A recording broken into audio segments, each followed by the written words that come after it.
جوانه سفید رو بدی. این اگر پیدا بکنی نماد خیر و برکت و سال پر از محصوله. امسال برنج قیمت داره. سفیدتیم بداد. ایتا گروه سنتی داریم، حتما دین دارید سمت چپ بنده و راست شما.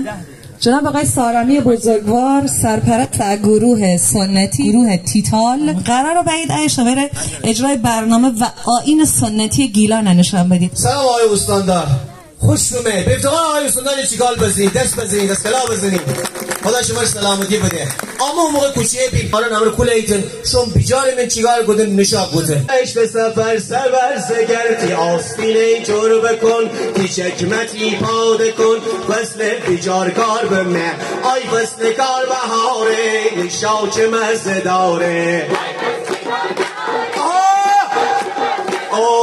نشاو چه مزه داره نشاو چه مزه داره بیچین زنیم و دوباره خوریم پلا با بغله پنیر و ترکی داره مشتلی بیجاره بدین مشتلی بیجاره بدین فید تیم بکندیم پل هگیریم بخندیم. آقای استاد این سفید تیم نماد خیر و برکت و سال پر خیر و برکت است.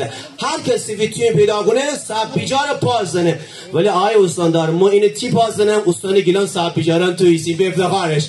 خانه کل سبز بزید و باره او خانه کل سبز بزید و باره داران سر بلبل خانه بهاره خبر به می بهاره شادی کنان خانیم اما دوباره فصل بهار فصل نشا بیجاره خلیخال شتیت داره نارنج شکوفه داره عطر بهار نارنج به بهار عطر بهار نارنج دونی چه مزه داره گیلان همش بهاره گل و شکوفه زاره گیلان.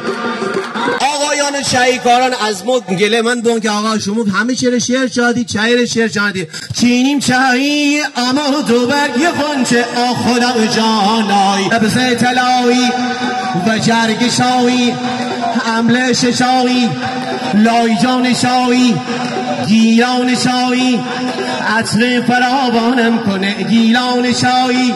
آقا آمو یه دونه دایی داشتیم به نام آقا رحمت عدایی آی خور شایی اون خلفنان همراه خوره 14 شایی لنگر ده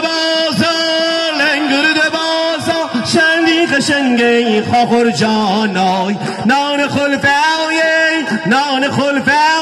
رنگ و رنگی خاخور جان.